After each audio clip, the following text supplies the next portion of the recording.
سے گزارش ہے کہ اگر آپ نے ہمارے چینل کو ابھی تک سبسکرائب نہیں کیا تو ابھی ہمارے چینل کو سبسکرائب کریں اور ساتھ میں دکھنے والے بیل آئیکن کو دبا دیں تاکہ ہم جیسے ہی کوئی نئی ویڈیو اپلوڈ کریں آپ کے موبائل فون پر اس کا نوٹیفیکیشن آ جائے اور آپ بر وقت ہماری انفارمیٹیو اور اچھی ویڈیو سے مستفید ہوتے رہیں اور آپ کے علم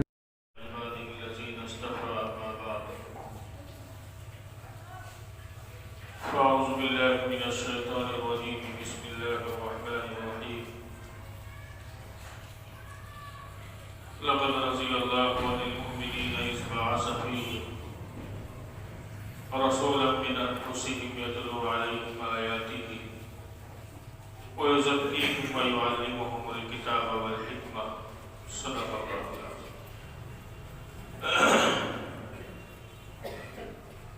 اللہ رب العزت نے حضرات صحابہ اکرام رضوان اللہ تعالی عنہم اجمعین کے اندر الگ الگ ذوق رکھے تھے، بلکہ یوں کہا جائے کہ اللہ تبارک و تعالی نے حضرات صحابہ اکرام کو الگ ذوق ودیت فرمائے تھے، اور اللہ تبارک و تعالی کی طرف سے یہ قوی فیصلہ تھا کہ وہی الگ الگ ذوق بعد میں آ کر امت کے اندر دین کے مختلف شعبے بنے۔ جو ذوق صحابہ اکرام کو الگ الگ تھا، بعد میں امت کے اندر وہی دین کے شعبے بنے، اور ان دین کے شعبوں کے سنبھالنے کے لیے اللہ تعالیٰ نے افراد کو پیدا فرمایا۔ حضور پاک علیہ السلام کے زمانے میں یوں تو قرآن کے حافظوں کی بہت بڑی تعداد تھی، لیکن چند لوگ ایسے تھے جو بہت مشہور ہوئے حضور علیہ السلام کے زمانے میں قرآن کے بارے میں۔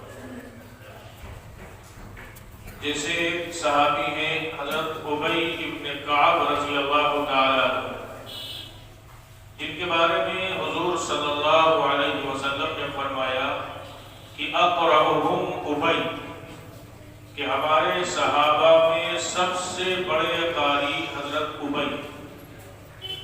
اب جن کے بارے میں حضور صلی اللہ علیہ وسلم نے بتلایا ہو کہ یہ سب سے بڑے قاری ہیں، تو پھر وہ قرآن کیسا پڑھتے ہو جن کی حضور نے تعریف کی۔ اور حضرت عمر رضی اللہ تعالیٰ عنہ کے دور خلافت میں جب تراویح کی ابتدا ہوئی ہے 20 رکعت، تو حضرت عمر رضی اللہ تعالیٰ عنہ نے حضرت ابی رضی اللہ تعالیٰ عنہ کو امام بنایا تھا۔ گویا یوں کہا جائے کہ سب سے پہلی تراویح میں انہوں نے قرآن سنایا وہ حضرت ابی ابن کعب رضی اللہ تعالیٰ عنہ ہیں، اور اس کے بعد سے یہ الحمدللہ تراویح میں قرآن سنانے کا سلسلہ جاری ہے۔ تو حضور نے ان کو سب سے بہتر قاری فرمایا۔ ایک مرتبہ حضور علیہ السلام نے حضرت ابی سے عرض کیا، کہا فرمایا کہ مجھے اللہ نے حکم دیا ہے کہ میں تمہیں قرآن سناؤں۔ تو حضرت ابی رضی اللہ تعالیٰ عنہ نے فرمایا کہ اللہ نے میرا نام لے کر کہا۔ تو حضور صلی اللہ علیہ وسلم نے فرمایا کہ ہاں نام بھی تیرا لیا ہے اور سورت بھی بتائیے کہ سورہ بینہ سناؤ۔ چنانچہ حضور صلی اللہ علیہ وسلم نے حضرت ابی رضی اللہ تعالیٰ عنہ کو سورہ بینہ، یہ قرآن کی 30ویں پاری کی سورت ہے، یہ پوری سورت حضور صلی اللہ علیہ وسلم نے حضرت ابی رضی اللہ تعالیٰ عنہ کو سنائی۔ الگ الگ ذوق ہوتا ہے۔ ایسے ایک صحابی ہیں حضرت عبداللہ بن مسعود رضی اللہ تعالیٰ عنہ، جن کے بارے میں حضور صلی اللہ علیہ وسلم نے فرمایا کہ جیسے قرآن نازل ہوا ہے اس انداز سے اگر کوئی پڑھنا چاہے تو وہ عبداللہ بن مسعود کے طریقے پر پڑھے۔ تو عبداللہ بن مسعود رضی اللہ تعالیٰ عنہ کی بھی حضور نے تعریف فرمائی۔ معاذ بن جبل رضی اللہ تعالیٰ عنہ، ان کی بھی تعریف حضور صلی اللہ علیہ وسلم نے فرمائی۔ حضرت ابو موسیٰ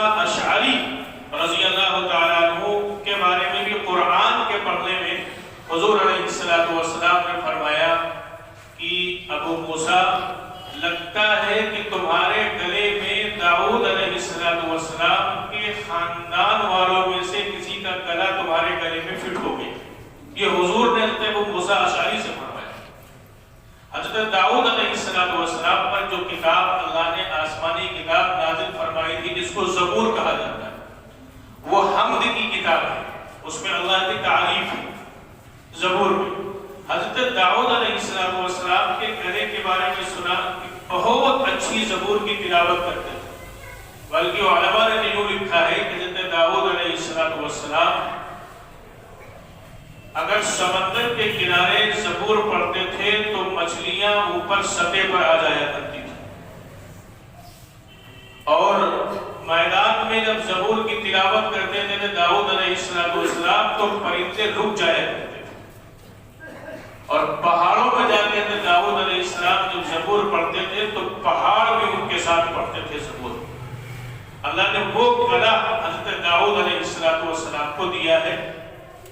تو حضور علیہ السلام نے ابو موسیٰ اشعری سے فرمایا کہ لگتا ہے کہ تمہارے جو ہے وہ گلے میں داؤد علیہ السلام کے گھر کے کسی کا گلا فٹ ہو گیا. یہ ایک واقعے پر فرمایا.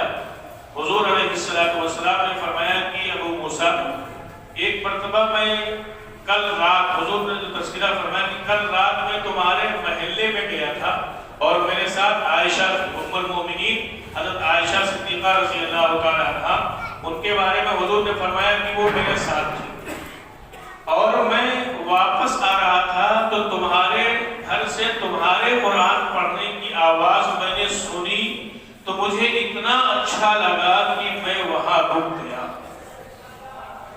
اور میں اور عائشہ بہت دیر تک کھڑے ہوئے، رات کے بہت دیر تک حضور فرماتے ہیں کہ کھڑے ہوئے میں تمہارا قرآن سنتا رہا.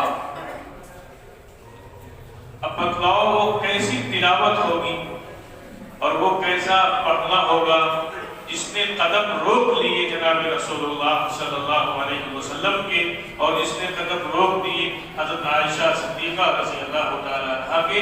اس موقع پر حضور نے فرمایا تھا کہ اے ابو موسیٰ لگتا ہے کہ تمہارے گلے میں داؤد علیہ السلام کے خاندان کا کسی کا گلا تمہارے گلے میں فٹ ہو گیا ہے. تو یہ ذوق تھا. اللہ تبارک و تعالیٰ نے مختلف ذوق حضرات صحابہ کرام رضوان اللہ تعالیٰ عنہم اجمعین کو ہدیات فرمائے تھے. تو ایک ذوق تو قرآن کے پڑھنے کا تھا صحابہ کرام کا کہ جس انداز میں قرآن نازل ہوا اسی انداز میں حضرات صحابہ کرام رضوان اللہ تعالیٰ عنہم اجمعین قرآن کی تلاوت فرمایا کرتے تھے.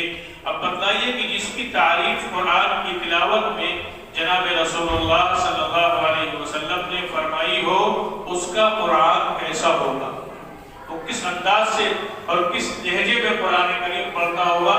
تو حضرت ابو موسیٰ سے جب یہ اشعری سے یہ بات کہی تو فرمایا کہ حضور مجھے تو پتہ نہیں چلا، اگر مجھے معلوم ہو جاتا تو میں اور اچھے لے میں پڑھتا کہ آپ سن رہے ہیں.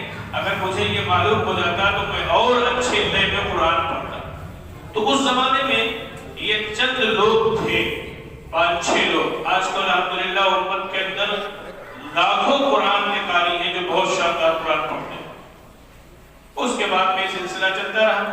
اسی طریقے سے حضرت ابو ہریرہ رضی اللہ تعالیٰ ان کا ایک ذوق تھا. ان کا ذوق یہ تھا کہ حضور صلی اللہ علیہ وسلم کی حدیثیں یاد کرنے کا بڑا ذوق تھا، بہت شوق تھا.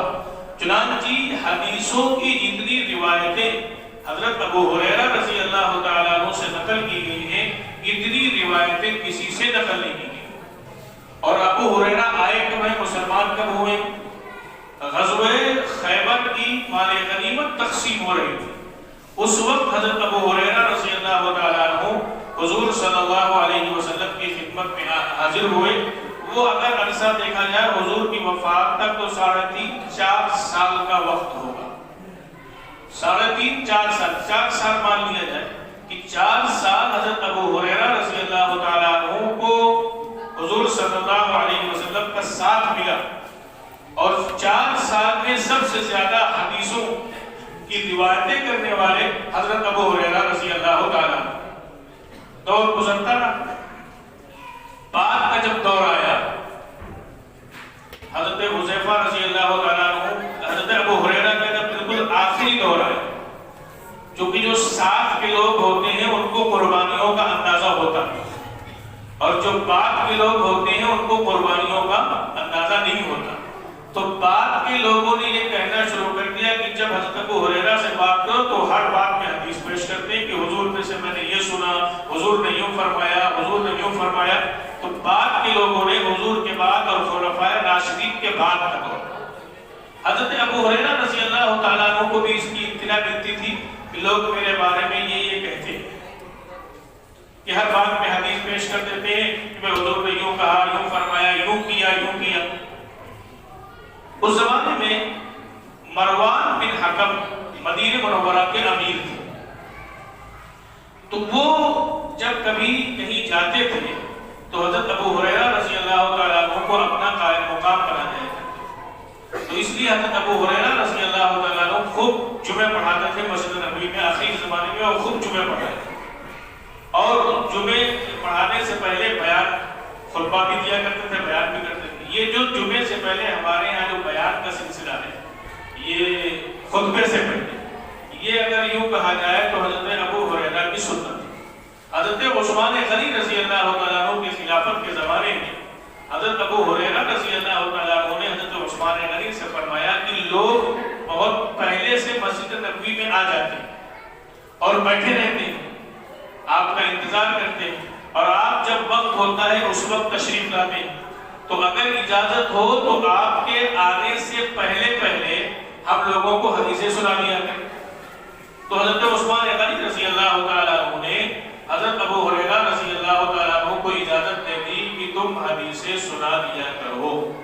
جیسے اذان ہوتی ہے خطبے سے پہلے، یہ اذان بھی سیدنا عثمان غنی رضی اللہ تعالیٰ عنہ کے دور میں اس کی شروعات ہوئی تھی. اور حضور نے فرمایا کہ علیکم بسنتی وسنت الخلفاء الراشدین المہدیین، کہ میری سنت کو لازم پکڑ لو اور میرے خلفاء راشدین کی سنت کو لازم پکڑ لو. یعنی خلفاء راشدین نے جس کام کے کرنے کا حکم دیا ہے، جس کام کی اجازت دی ہے، جو کام ان کے زمانے میں کیا گیا اس پر وہ خاموش رہے تو وہ بھی سنت شمار ہو. تو حضرت ابو ہریرہ رضی اللہ تعالیٰ عنہ کے دور میں جو ہے، حضرت عثمان غنی رضی اللہ تعالیٰ عنہ کے دور میں یہ خطبہ شروع ہوا، حدیثیں بیان کرتے تھے. حضرت جب وقت ہوتا تھا تو حضرت عثمان غنی رضی اللہ تعالیٰ عنہ تشریف لاتے تھے، یہ اپنا حدیثیں سنانا بند کرتے تھے، حضرت عثمان غنی خطبہ دیتے تھے. بعد کے زمانے میں خطبہ دیتے بیان کرتے کرتے ایک دن غصے میں فرمایا لقد کثرتکم، کہ تم لوگ بہت باتیں کرنے لگے ہو. تھوڑا سا غصہ ہوئے، شروع ہوئے کہ تم بہت باتیں کرنے لگو کہ ابو ہریرہ ہر بات میں حدیث پیش کرتے. تو جب غصے کا لہجہ ہوتا ہے تو وہی لہجہ اختیار فرمایا، اور فرمایا کہ تمہارے باپ، تمہارے دادا، تمہارے چچا، یہ سب لوگ مسجد نبوی میں کوئی نمازوں میں حاضر ہوتا تھا، کوئی ایک نماز میں آتا تھا، کوئی دو نمازوں میں آتا تھا، کوئی جمعے میں آتا تھا، جو کہ آبادی بڑھ گئی تھی. اور میں حضور صلی اللہ علیہ وسلم کا حاضر باز شاگرد تھا. میں ہر وقت حضور صلی اللہ علیہ وسلم کی خدمت میں رہتا تھا. نہ میرے پاس کوئی کام تھا، نہ میری تجارت تھی، نہ میرا کوئی کاروبار تھا، نہ میرے بیوی بچے تھے. میں صرف حضور صلی اللہ علیہ وسلم کی خدمت میں رہتا تھا. کوئی بات حضور فرمائے اور میں اس کو سنوں اور یاد کروں. تو یہ وجہ بنی زیادہ روایتیں کرنے کی، یہ وجہ بنی کہ 4 سال کا عرصہ ملا، لیکن ان 4 سالوں میں ہر وقت حضور صلی اللہ علیہ وسلم کی مجلس میں رہے. بلکہ معمول یہ تھا کہ حضور علیہ السلام کو ان کے دروازے تک چھوڑنے جاتے تھے حضرت ابو ہریرہ. اور جب آقا کے آنے کا وقت ہوتا تھا دروازے پر باہر کھڑے رہتے تھے، پھر حضور کو لے کر آتے تھے. کیوں؟ کہیں درمیان میں کوئی ایسی بات ہو جس کو ہم نہ سن سکیں اور وہ ہمارے سننے سے رہ جائے. تو یہ حضرت ابو ہریرہ رضی اللہ تعالیٰ عنہ کا ذوق تھا. پھر فرمایا کہ تمہارے باپ دادا تو دنیا کا کام کیا کرتے تھے اور میں تو حضور صلی اللہ علیہ وسلم سے حدیثیں سنتا تھا اور ان کو یاد کرتا تھا. میرے پاس اور کوئی کام نہیں تھا. پھر وہ بیان فرماتے ابو ہریرہ کہ ایک مرتبہ میرے اوپر 3 دن کا فاقہ تھا، 3 دن سے میں بھوکا تھا. سیدنا صدیق اکبر رضی اللہ تعالیٰ عنہ گزرے تو فرماتے ہیں کہ میں نے ان کو سلام کیا اور سلام کرنے کے بعد میں نے ان کے سامنے ایک آیت پڑھی اور میں نے اس آیت کا ان سے مطلب پوچھا. تو ابو ہریرہ فرماتے ہیں کہ مجھے مطلب معلوم تھا، آیت کا مطلب معلوم تھا. میں نے مطلب اس وجہ سے پوچھا، ہو سکتا ہے آواز سے پہچان لیں تو کچھ کھانے کا انتظام ہو جائے. تو ابو بکر صدیق سے کہتے میں نے آیت کا مفہوم پوچھا اور انہوں نے آیت کا مطلب بتایا. ہو سکتی ہے کہنے کا اپنے خاموش ہو گئے. کچھ دیر کے بعد سیدنا عمر ابن خطاب گزرے رضی اللہ عنہ، تو میں ان کے پاس گیا، سلام کیا اور میں نے ایک آیت کا مطلب ان سے بھی پوچھا اور بات کرتے کرتے ان کے ساتھ چلتا رہا کہ وہ آیت کا مطلب بتلاتے رہے. یعنی کہ میرا مقصد یہ تھا کہ گھر تک جب جائیں گے تو آدمی جب گھر تک آتا تو کہتے ہیں کچھ کھا پی لو پھر جاؤ. تو میرے دل میں یہ خیال تھا ہو سکتا کچھ کھلا دے. یعنی کہ مجھے آیت کا مطلب معلوم تھا لیکن میں 7 سال ان کے گھر گیا. جب ان کا گھر آیا دروازہ کھولا، اندر گئے، بند کر لیا، انہوں نے مجھے بلایا. مفسرین نے محدثین نے لکھا کہ حضرت عمر کو ہو سکتا ہے اپنے گھر کا حال معلوم ہو کہ ہمارے گھر میں کیا ہے. واپس آ کہنے کہ تھوڑی دیر کے بعد حضور صلی اللہ علیہ وسلم تشریف لائے تو میں نے حضور صلی اللہ علیہ وسلم کو سلام کیا تو حضور علیہ السلام مسکرائے اور فرمایا ابو ہریرہ بھوک لگی؟ تو حضرت ابو ہریرہ رضی اللہ عنہ نے فرمایا کہ ہاں حضور بھوک تو لگی. فرمایا کہ میرے ساتھ چلو. حضرت ابو ہریرہ فرماتے ہیں کہ حضور صلی اللہ علیہ وسلم نے مجھے لیا اور اپنے گھر میں گئے. ازواج مطہرات کے حجرے بنے تھے، حجرات 9 حجرے، اس وقت 9 بیویاں موجود تھیں. حضور ایک گھر میں گئے، ایک حجرے میں گئے، کچھ کھانے کو ہے کچھ نہیں. دوسرے حجرے میں گئے، دوسری اہلیہ کے پاس کچھ کھانے کو ہے کچھ نہیں.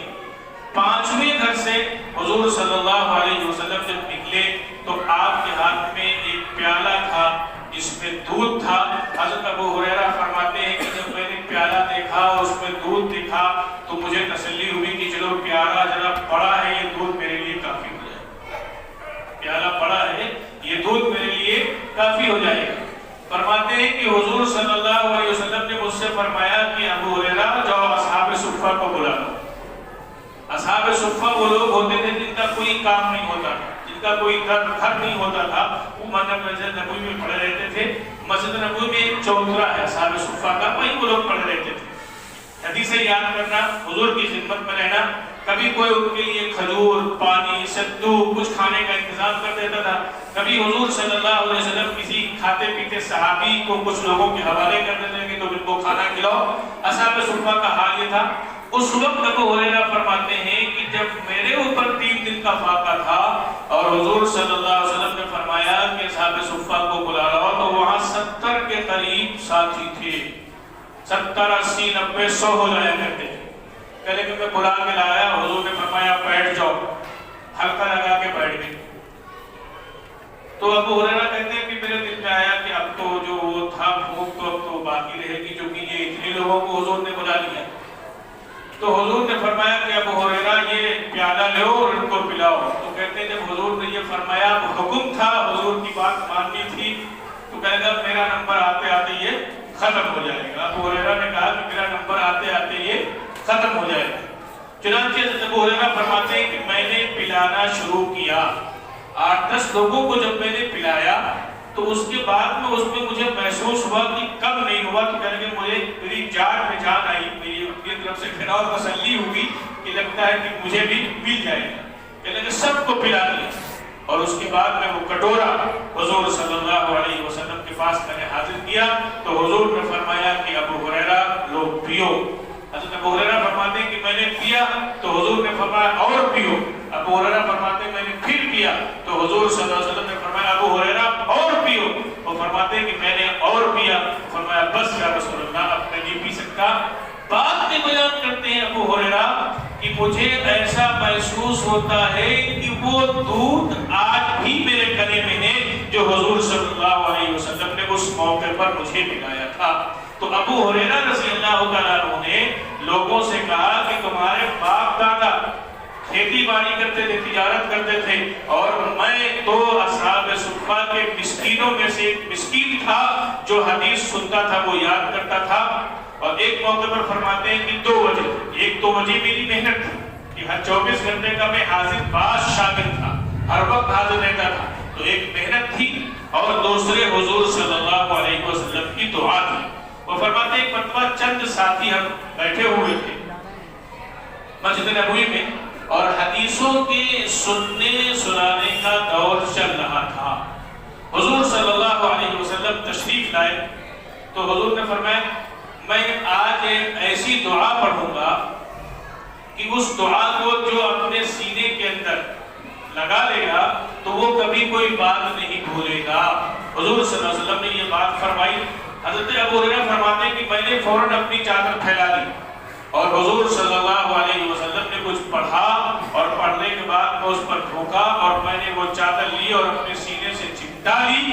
حضرت ابو ہریرہ فرماتے ہیں کہ آج بھی مجھے اس چادر کی ٹھنڈک میرے سینے کے اندر محسوس ہوتی، اور پھر فرماتے ہیں کہ پھر اس کے بعد میں کبھی نہیں کوئی بات بھولا۔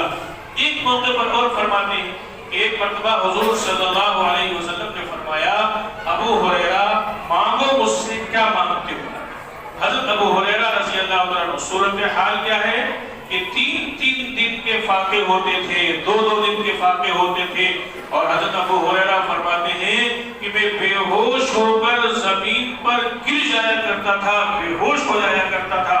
لوگ سمجھتے تھے کہ اس کو مرگی کا دورہ پڑا ہے۔ حضرت ابو ہریرہ فرماتے ہیں خدا کی قسم مجھے مرگی کا دورہ نہیں پڑتا تھا، بھوک سے بے حال ہو کر زمین پہ بے ہوش ہو کے گر پڑتا تھا۔ لیکن حضور صلی اللہ علیہ وسلم نے جب فرمایا کہ ابو ہریرہ مانگو کیا مانگتے ہو، تو ابو ہریرہ نے کہا کہ حضور دعا کر دیجئے کہ جو بات میں آپ سے سنوں مجھے پوری زندگی وہ بات یاد رہے اور کبھی میں وہ بات نہ بھولوں۔ اللہ کے رسول اس کی دعا کرتے ہیں۔ بھوک کی کیفیت، فاقوں پر فاقے ہو رہے ہیں، کچھ نہیں ہے کھانے پینے کو، لیکن دعا کیا فرما رہے ہیں کہ جو بات آپ سے سنوں موت تک میں اس بات کو نہ بھولوں۔